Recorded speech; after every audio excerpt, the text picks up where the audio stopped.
Thanks. In the last session, we closed with doing some application problems, and I kind of quickly went through a couple different types of applications for you. What I'd like to do today is to start out with another application problem and then spend the rest of the session talking about what happens when you have a triangle that's not a right triangle, and how do you tackle solving that kind of a triangle for the three legs and the three angles that exist in something called an oblique triangle. And there's two laws that we'll learn to use, and it's going to be relatively easy, fairly straightforward algebra, and one's called the law of sines and the other one's the law of cosines. And then in the next session we'll actually go ahead and spend a little more time with those. All right? So let's start by looking at an application, and I'll draw your attention to, in our book, page 494, number 64, and I have it up here on the computer screen. And I want to spend a couple minutes with you looking at this equation that's given. It's a Ferris wheel. It describes the height that a chair on the Ferris wheel would be as a function of time as that Ferris wheel is rotating around. Okay? The height that the chair happens to be off the ground. So, and this was in 1893, George Ferris was the one. That's why we call this a Ferris wheel. 250-foot diameter. That's big. That's almost as long as a football field, and that's the diameter of that thing. So it was huge. And they had big cars that I can't remember how many people could fit inside each one of those carriages and go around. And I can't remember. I think was that in Chicago? Yeah, or exposition or something. Anyway, you can look that up on the internet or something. But anyway, let's talk about the trigonometry associated with this model right here for a couple minutes. So h of t, the height is a function of time, as a function of time, is given to us as 125, and they built a sinusoid model, a sine of, somebody want to read me the numbers inside the trig function there? 0.157t minus pi over 2 plus 125. Plus 125. Okay. Now this takes us back to some previous stuff. What I want to do is I want to talk about something that I hadn't spent much time on previously, so you'll understand this if you're taking a physics class or if you get all excited about a Ferris wheel or something like that, of what's going on inside here with the angle. And this will be useful to you. And how many of you will be taking some physics? Already took some? Yeah. Okay. So at least half of you will be taking some of that, and this will give you a little deeper understanding of some of those ideas. Inside here, we know this whole thing could be thought of as an angle in radian measure. An angle in radian measure. Okay. Now, right here, this is time. And I think time is probably in, what, seconds? Yeah. Okay, in seconds. Now, what we've learned earlier is we've learned how to figure out what the period is and how to draw a graph of this sine function with an amplitude of 125, happens to be lifted up at 125 also, doesn't it? Yeah. Okay. So here's a picture of that Ferris wheel. And this is the height off the ground. Here's the ground level, and height is measured here as a function of time, as one of these platforms or carriages or cars are moving up and down on this thing. So they're going to go around, and let's just say it's turning counterclockwise with some angular speed, omega.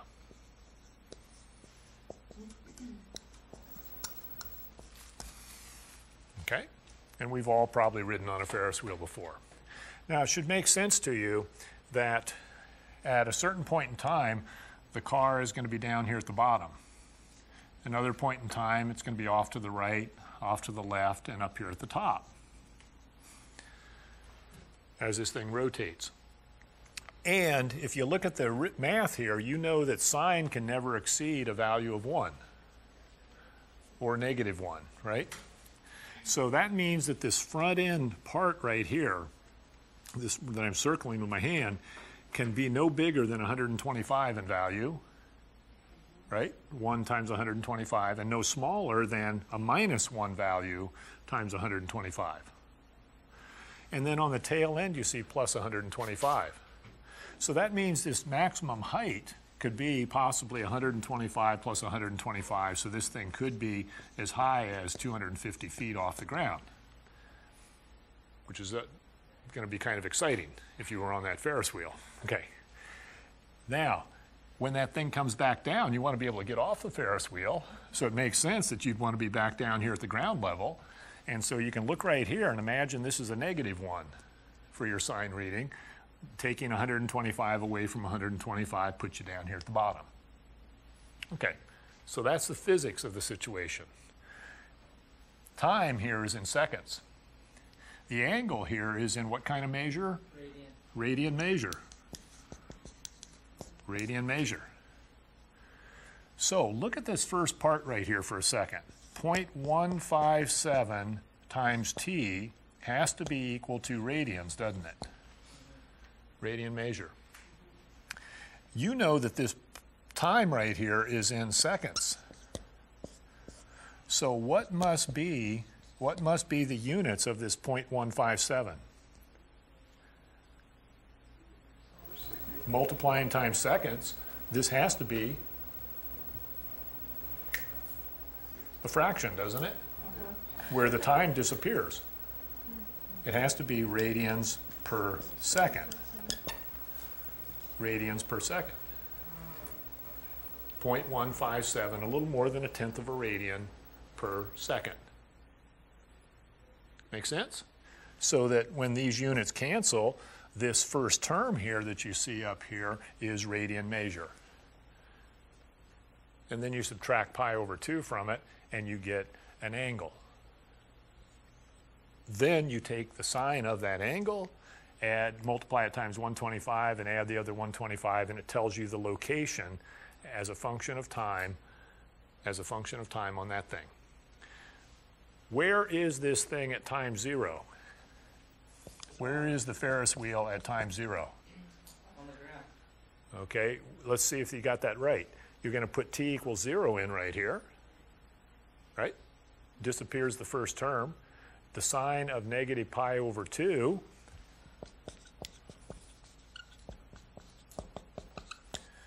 sine of negative pi over 2 we know is negative 1, right?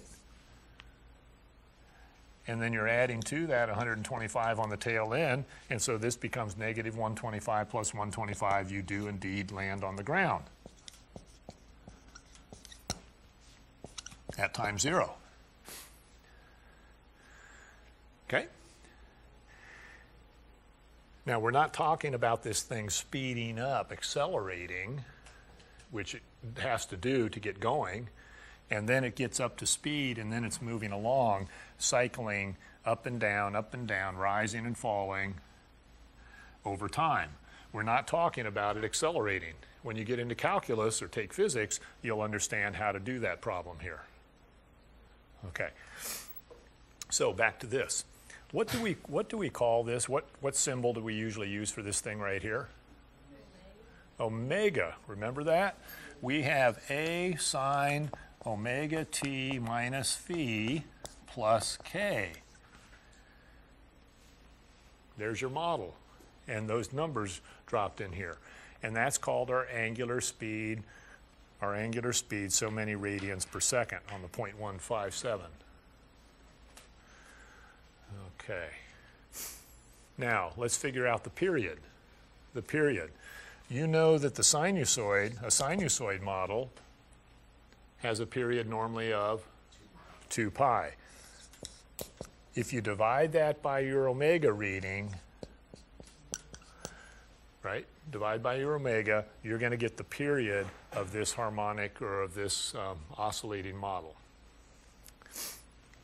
And if we punch that on a calculator, somebody go ahead and do that. That's roughly 6 divided by 1/10. I predict something up in the 50s. 1/5, 5 times 6, 30 to 40. 40.02. 40.02. What units are on that thing? I'm going to say seconds. Thank you. Seconds. 40.02 seconds to go around. And you're going, oh man, that's kind of a boring ride. Would it be? No. Two-thirds of a minute, roughly, right? To go around that thing one time. That thing's on a big radius, isn't it? So you're going to be moving. You're going to be moving, okay. So that's actually that's enough to give you a thrill, plus a really good view from 250 feet up in the air. Okay, and you can imagine back in 1893, there were no airplanes or any of that sort of thing, so being able to get up like that on a flat countryside area would be pretty exciting. Okay. So it takes that long per rotation, doesn't it? Yeah. Per cycle. Per cycle. Now, if you turn that upside down, if you turn this upside down, that's seconds per cycle. If you turn it upside down, we get something called frequency. And that's going to be 1 over the period. And so that's going to become, somebody take the reciprocal of 40.02. 1 over 40.02. What'd you get? 0.025 cycles per second. How come you don't call it revolution? You could. You could. Don't you call it cycles because it has to do with electricity too? You can use that in electricity Yeah, see, frequencies. this doesn't have to be something rotating, like you just It can be mentioned. something pulsing like Yeah, AC it could current. be a pendulum swinging back and forth, back and forth. So we wouldn't talk about revolutions there, would we? We'd talk about cycles, okay? Or if you're testing a piece of equipment, sometimes you know, like a car door, they want to make sure that car door is going to open and close properly for years, right? So they actually, in the design thing for automobiles, they'll actually have a machine that sits there and opens and closes the door and slams it like millions of times until the hinges start to fail or whatever's in there start to fail. So you're cycling things doing models like this, okay? So many cycles per second. Okay, 25,000 cycles of a cycle per second. Okay, let's see if there's something else. What would happen if I took 2 pi times that f? 2 pi times f. Let's see what that does. 2 pi, you know, is radians, right? So that's going to be 2 pi radians, and that's for one cycle. Isn't that per cycle? 2 pi radians per cycle? Or per revolution, right? Times your 0.025 cycles per second. And what do you get when you do that? Well, actually, you can look back here at the math. What are you going to get from that product? 0.157. You get back to the 0.157. It brings you back to the 0.157 radians per second. See the units canceling here? Okay. And that's your angular frequency. That's this thing we call omega. Okay, I just wanted to go through a little bit of that vocabulary with you and show you how these things we've been learning in trig apply to something that's kind of a real problem. Now, let's go back to what the textbook was asking us to do with that model.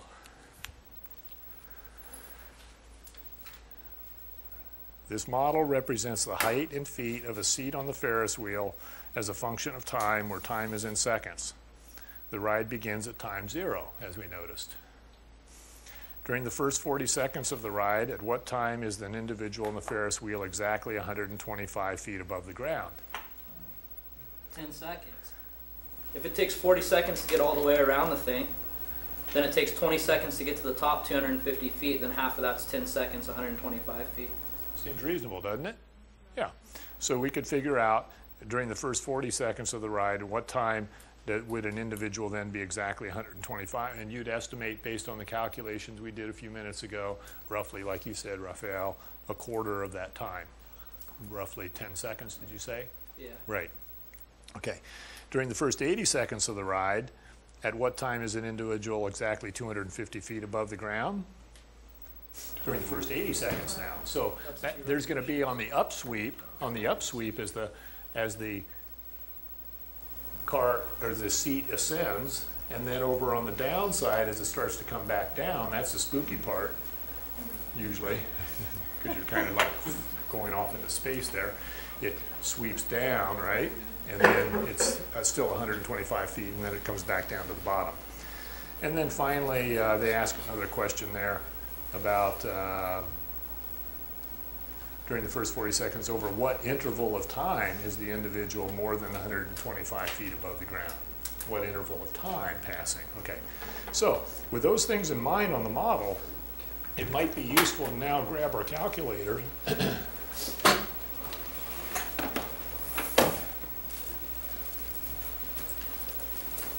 and go ahead and stick this thing in our calculator. Now we could go ahead and do hand graphing like we've done previously in the course, but let's just go ahead and rely on the model here today.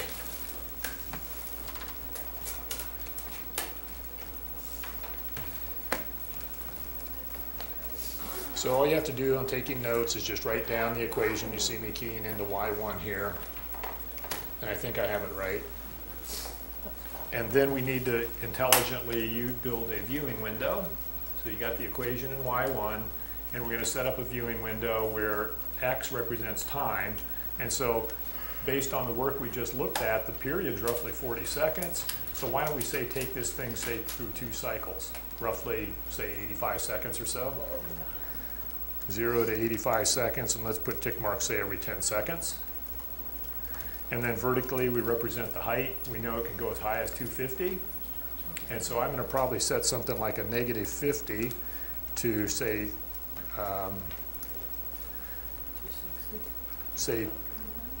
275, or how about 300, and put tick marks every 50. So just jot those 6 numbers down. And we hit graph. What's wrong? You're in the wrong mode. What mode should it be in, David? Radian. Radian mode, right? You see? Garbage, right? Clearly garbage based on our knowledge of trigonometry. So you go back here and you go, oh, we're in the wrong mode. Put it in radian mode. Hit graph, here we go. Now we should be feeling good. -1 into 10. So you see how we use our brain and our pencil and paper first? We do all that stuff first, and then we build the model and use the calculator. You can then look at the words that were asked or the questions that were asked in the book, and you can go ahead and answer the question based on this. You can see there's an interval of time. Here's, let's see, what are we, 50 foot here? 50, 100, 100, no, that's not right. Let's see. Did I say 50 feet on the vertical? 1, 2, 3, 4, 5. Yeah, that's right, 250 high. And I think they were asking when's it higher than what, 125 feet? So what I might do here is I might just come down here and draw a line at 125, a horizontal line separately, lay it in across there, and then the interval of time between my fingers is going to be where during the first cycle that the car or the seat is above the 125 foot level between my fingers. If you're talking about the second cycle, it's going to be between there. So there'd be 2 intervals of time in 2 cycles where the car or the seat is above 125 feet. And that's 20 seconds. All right? Okay. So just wanted to get you excited about applications like that. And let me take, before we close this first session, let me go ahead and give you real quickly an introduction to the law of sines. And then we'll end this segment and move on to the next segment. In our book,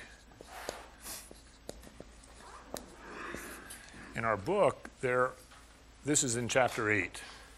And we already previously covered section 8.1, which was some right triangle trig. We started that actually back at the beginning of the course, 8.1. So make sure you glance through that and review that a little bit, and then before you come to 8.2. Now here's what's going on. Most triangles are not right triangles. Most triangles do not have a right angle in them. And they're typically called oblique triangles.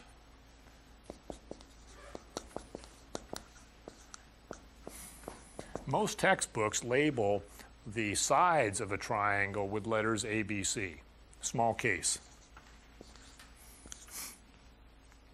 And the sides, or the angles, the vertex angles, opposite those sides are oftentimes labeled with capital letters. Capital B over here, capital C up here at the top, and capital A over here for the angle measure. And you know that these angles all have to be less than 180 degrees because the total sum of the three, you know from geometry, equals 180. Now, here's a real quick proof of the law of sines. It's easy. It's easy to remember if you ever forget it. If I took my picture and I drew an altitude down from one vertex to the opposite side, it would come down like that and be a right angle. Takes us back to some comfort zone because we then see inside here a right triangle with some height right there, with some height. Okay?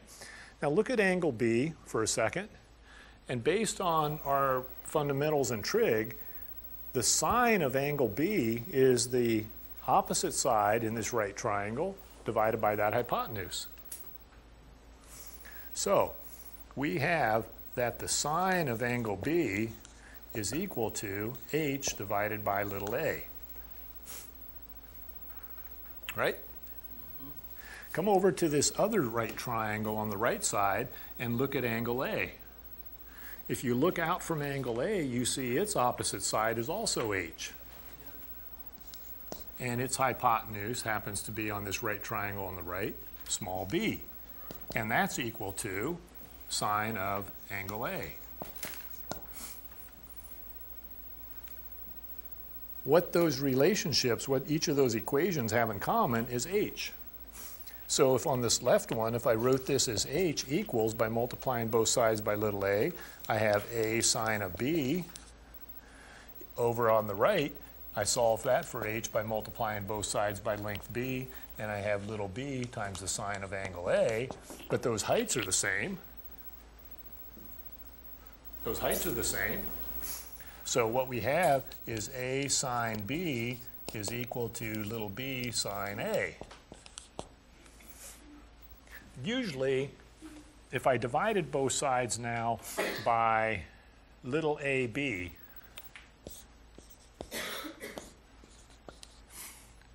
the product of those two lengths, then it will reduce into a new format, and you'll observe that you see the sine of b divided by its opposite side, little b, is equal to the sine of a, angle A, divided by its opposite side, little a. This is the way people usually remember this. So here's the law of sines.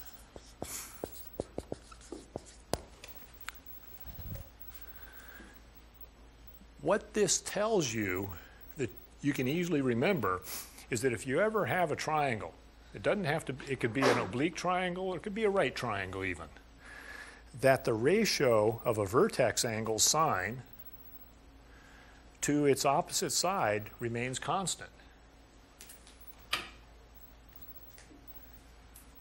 Okay? The sine of a vertex angle in any triangle divided by its opposite side is going to remain constant for the triangle. Same ratio would occur for angle C and side C. So you can use this formula if you know 3 of those 4 parts. If you know 3 of those 4 parts. Now, if you know 3 of those 4 parts, then that means you would have to know, it could be two angles and a side, right?